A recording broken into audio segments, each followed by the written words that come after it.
When she spoon and like a BB moment, which is like a beautiful black moment. Did we get any of those in this episode? Black. We have a chaotic vibe moment of the chaotic vibe moment. And you're watching Black by Reality. Black by Baddies. And those who love us. Welcome to Black by Reality, a place for Black by Baddies and those who love us. I'm your host, Nicole Weaver, and we're doing something a little bit different today.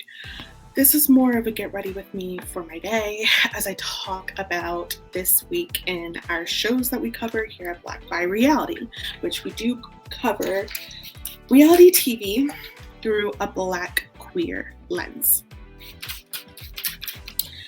Today is Friday. I go into my day job. I also talk to two people of The Circle Season 7, which is good. It's a very good, very strategic, interesting season.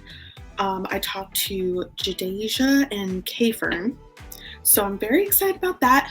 I already talked to Deb, which that interview's not out yet on Collider, and I talked to Darian, which is out now, and Savannah. So back to what we cover on Black by Reality. So we had the double eviction last night on Big Brother, and wow, I love that Chemo has managed to win when it really counts. Like, can we remember that that man was on the block the first week and took himself off? And now during this double, to make sure he wasn't going out in case they tried to use Angela as a misdirect or a pawn, he won again. I am just so proud of him. It's a story of like, you don't win all the time, but you win when you need it. And he didn't need it. He wasn't going to go out over Angela because Chelsea's focused and she knows Angela was a big threat. Yes, I thought the whole cast was really underestimating Angela because of their personal problems with her, and you know, her age I think is a big one. Her game was massively about downplaying her threat level, and I think she really did that, but she was a huge threat. She had multiple wins under her belt. Every person she wanted out of that house got out like in 1 or 2 weeks after she really threw a target on their back. So I am so happy that Chelsea saw it for what it is, and then we can see then who can either rise to the top and maybe take Chelsea out, or Chelsea's winning. It is what it is. And for everyone who is disappointed in Angela not winning, that woman's going to be on so many more reality shows after this. She was already on multiple shows before this, and she's definitely coming back to Big Brother whenever they do a returning season. So like, everything's a marathon, basically. I will admit, I am so burnt out and tired. I think the most bisexual thing about me right now is that during bi visibility, I kind of took a break and was not as visible across socials, but my mental health is I'm still going through it. Financially, mentally, emotionally. So that's just something I needed to do. And kind of getting ready with y'all like this is also me trying to figure out how to do a little bit less and still grow this channel, which I also see as like Black by Reality can go so many other ways. So this is kind of what an experiment with the Get Ready With Me is. You didn't ask, but that's just one of the things I also wanted to mention.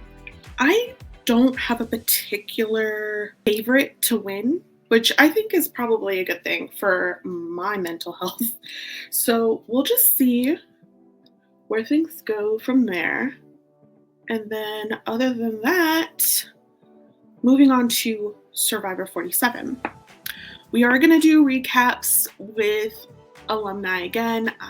Like I said, I'm taking just a little bit of break. My birthday's on October 10th, and I think the ball will get rolling kind of that week. And then afterwards, I'm gonna have Katora back, Chappelle is coming. But let's talk about the season, y'all. So first of all, I am one of the many who were excited to see Asia go on. I can't believe she got into a tussle in the premiere, but like with a smile on her face. And TK, who beat her and was willing to wrestle her, was the second to go out. TK is a very interesting character that they cast for. He talks about not smiling if you lost, and yet that man was smiling when he noticed he was going out, and he was just like, maybe it fed a little bit of the ego of where I'm that man.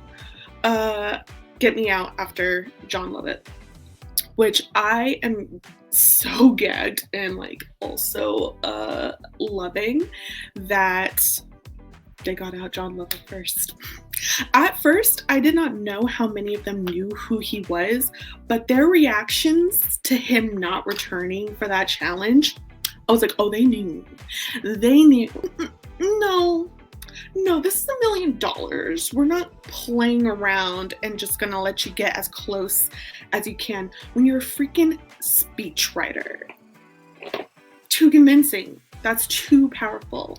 Let's see. I think today, I love, by the way, this Too Faced palette. Like, I love these colors so much. I'm not trying to sell you. I'm just saying, like, just love it. So, yeah. That person going out, everyone cannot just put their head on a swivel to look around before doing something this season. I don't know why. I don't know why we're all so excited. Rome being half in and out of a well to look for an advantage. We had, and then poor Rome tries to trust Teeny, which I would have gone to Teeny too. I would have trusted Teeny too, but not if I had like Rome's personality. But he has to trust someone. That's the thing. And now I'm thinking maybe, just maybe, Rome is gonna stick around for a little bit. I don't know. But then I feel like they would. Now I'm wondering if he's the type that they're gonna like try and take that from him and then have him go out with someone else in the possession of his idol. But I don't know. We haven't got much of Krishan, but him being caught with Teeny was so funny. And then over at our other tribe, our blue tribe, Kyle's so interesting. We got so much more of Kyle in that second episode, and yet I feel like I don't know him. Like, he was such an interesting side character. He probably maybe got blindsided with TK going out. So will he stick with Tiana? I don't know. But oh my god, guys. I felt for Tiana. I felt for Sue of just being around this man who thinks he could just say anything and take control of the situation, even though you're such a capable person. Sue, more capable. Like, let's be so for real. Now that I'm watching people, like older women this year on reality TV, I am like so annoyed. I'm also in my 30s, so I'm getting really annoyed with younger people and how they treat them. Slightly. Sometimes I think they are able to manipulate, obviously, and that can be really annoying for me to watch. But most of the time, just how TK was handling that whole thing with Sue was like bothering me. So I'm glad that was nipped in the bud. And let's see, who else made some major mistakes? It's not a mistake, but Rachel stealing that rice. I absolutely wrote an article that's going to be on Collider probably today, and I wrote about how castaways need to be able to steal rice. Like, if they do it, I think y'all need to look the other way and let them have it. First of all, it's a show, guys. You are not that realistic. It's not about the integrity of the show if you actually let the castaways eat something. They're still gonna be hungry. Like, that's also the thing. It's not like she stole so much that she was just going to be good until pre-merge or whatever. I'm just like, oh, I can't. Also, it's totally payback for production including a bag of rice in the challenge when they didn't give the cast the rice to start the season. Other than that, I like that this season hasn't started off with just one tribe losing and going to tribal. It's so disheartening in the past 2 seasons when that has happened. I don't like how it really wears down like some cast members over the other, even though that's life, that's game. But I'm a Libra and it's my season, so you're just gonna have to put up with I want fairness. But my big takeaway is you need to watch and stop and look around to see who's around you in order to not get caught, not get messy. The first challenge of the season of the race through the jungle was really cool. Cinematography on Survivor's always just... Sam is playing hard.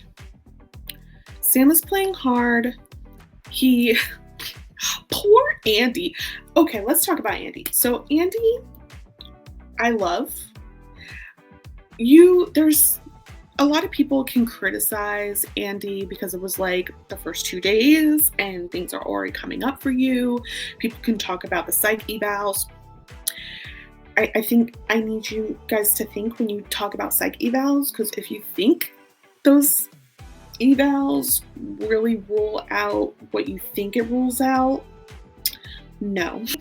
As a high anxiety girly, I kind of get where Andy was coming from. It was frustrating because once again, we're seeing the men really try to take women down with them this season, and he tries to sneak with Rachel away at night. He's spitting out. No one can really reassure him, but he has the correct read that he's at the bottom of this tribe and has to do something.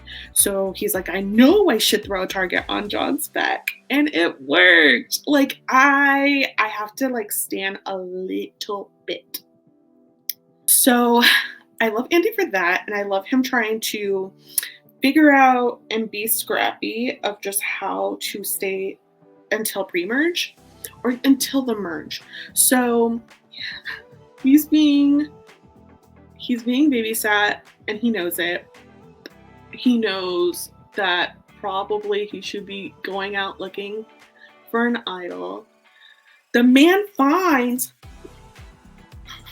the freaking advantage and then puts it back. Like, I don't know. I would have been just as indecisive of what to do. But hell, he at least knew then when someone took it and then can do something about it. So Sam, he finds it. He thinks he's the first. I also love the ego hit it would probably have to take for Sam to realize that Andy found it first and then knew someone had it. And then Sam, he found it, but he found it with Anika. Like, that's not what he wanted. So even Andy kind of sort of did the search better than him, at least. So I think Sam is going to go with Andy because, first of all, he's a huge comp threat. Him being around the others, he's going to need Andy to be his shield. Like, that just makes sense, but we'll see if it actually pans out that way. I still think Andy will still outlast Sam, actually, because it just also makes sense. But we'll see. I also don't count Andy out for a win whatsoever. It's literally episode 2. Gabe having to be a little bit scrappier is very interesting. He's like, oh, I lost allies this way, guess my closest ally was going to be Sue anyways. I guess I'm going to have to really double down with the girlies because I believe Caroline's also on Tuku. I want to know more about Caroline. Obviously, we'll see down the road because there's just too many big personalities, I guess, to really show more of her story. But yeah, I love this for them. This is a very strange season for women because I love Tiana, our first Hawaiian girly. And she first, I don't think, knew where she fit onto her tribe. So she was kind of out there. TK approaches her to replace Gabe in the alliance. Now she's like, okay, I guess I'm rolling with the big dogs. I winced. I get it.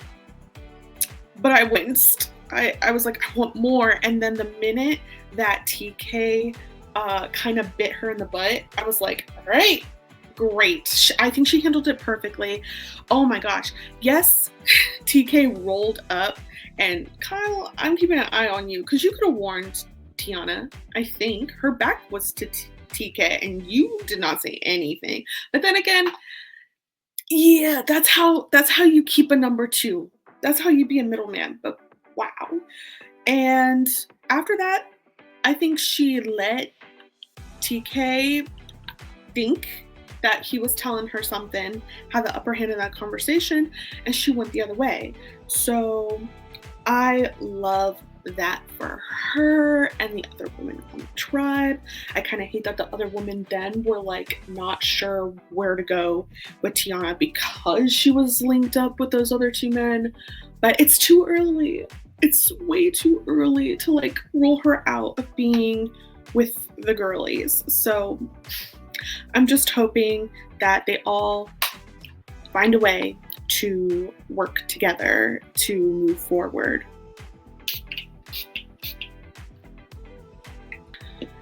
That's mainly all my thoughts for the first 2 episodes of Survivor. It's a really good start. There's so much happening, and I love that. We haven't had any trips. It was a lot of looking for idols and making the idols. So I like that. Doesn't feel too much of anything. Other than that, Love is Blind is coming, and we are going to do recaps with Quita Tinsley and some other guests, which is going to be so exciting. The trailer looks really dramatic. It looks really black. I am a little scared, but I'm going to think positively, and hopefully we're going to be in for a fun season. I hope that you enjoyed this and you subscribe to the channel for more recaps, maybe some more Get Ready With Me if you want that. It's Libra season. I need to find a way to just have a balance and to connect with y'all. Really. Like, I obviously love doing heavy editing because I'm just a writer and